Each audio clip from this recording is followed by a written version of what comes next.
আমরা 12 তারিখ, আহ, 12ই জুলাই,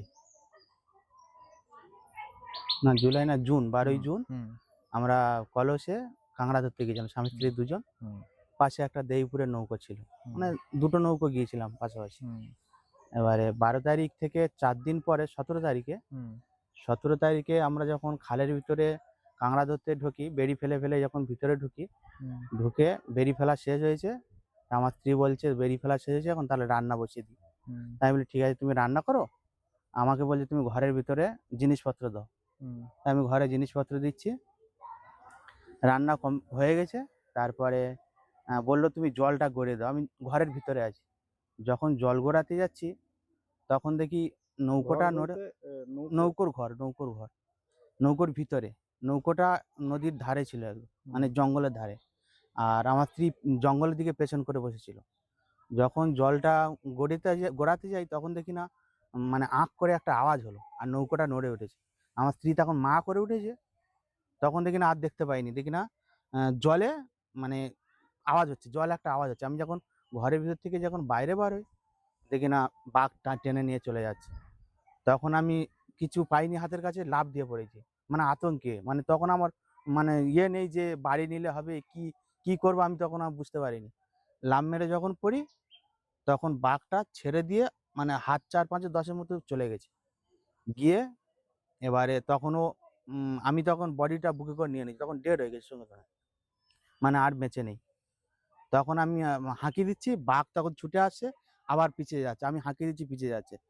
ওরম করতে করতে তারপরে আমি যখন নৌকোর দিকে বডিটা নিয়ে আসবো, বাঘ তখন নৌকোর কাছে চলে এসেছে, মানে আমাকে নৌকোর কাছে আসতে দেয়নি। আমি তখন পাশের নৌকোটা চিৎকার করতে, ও তখন মেশিন চালিয়ে আসে।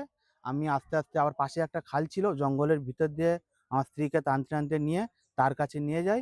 সে আবার নৌকোয় তুলে আর নিয়ে আসে। ঠিক আছে, আপনার কিন্তু স্ত্রী এ- আপনার স্ত্রীও কি যান আপনার সঙ্গে? হ্যাঁ, আমার স্ত্রী বছর 10-এর মতো যাচ্ছে। হুম, এরকম অভিজ্ঞতা 17। কখনো হয়েছে আগে? না, এরকম হয়নি। আমরা বাঘ দেখি, মানে দেখে দেখে চলে যায়, দেখতে হুম, পাচ্ছি পার হয়ে চলে যায়, এরকম দেখি, কিন্তু এরকম মানে দৃশ্য আমার প্রথম হয়েছে, এরকম হয়নি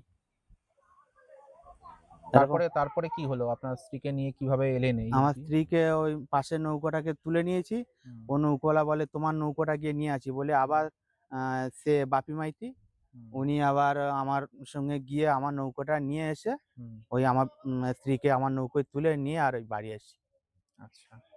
তারপর থেকে কি আর গেছেন মাছ ধরতে? না, আর যাইনি। কেন আর আর যাননি কেন? মানে এখন কি মানে ভয়ে আতঙ্ক তৈরি হ্যাঁ, হয়েছে একটা? আতঙ্ক, ভয়ে। তারপরে মানে সেখান থেকে এমন হয়ে গেছে আমার ক্ষমতা আর কুলায়নি যে আমি কি কাজ করব, কি করব, এখন এরকম পরিস্থিতি। মানে আফসোস হয় যে এই যে ঝাঁপিয়ে পড়লেন, আরেকটু আগে হলে হয়তো স্ত্রীকে বাঁচাতে পারতেন। না, আগে বলতে যখন কামড়টা মারে, আঁচড়-টাচড় কিছু দেয়নি। কামড় যে মেরেছে, পুরো এখানে যে ২ টো কামড় মেরেছে, পুরো মানে সাদা কি ঘি বলে আমি তো জানি না ঠিক, ওইটা বার হয়ে আছে। মানে আমি যখন ধরি তখন হাত-টাত পুরো ভেসে যাচ্ছে ওই সাদা এটা, মানে গাঁজা মাথায় টাইপের, মাথা থেকে? মাথা থেকে। এখানে ২ টো মেরেছে, এইখানে। কোনো নখের দাগ-টাগ কিছু দেয়নি। মানে নিচ থেকে এসে কামড়টা মেরেছে। মানে কিভাবে ও কি মানে পিছন ফিরে বসেছিল? ও কি জঙ্গল থেকে এলো যখন আসছে আপনারা না, বুঝতে আমার পারেননি? কিছুই বুঝতে পারিনি। হঠাৎ করে? হঠাৎ করে। কিছুই জলেও আওয়াজ করেনি, কিচ্ছু আওয়াজ করেনি। আচ্ছা।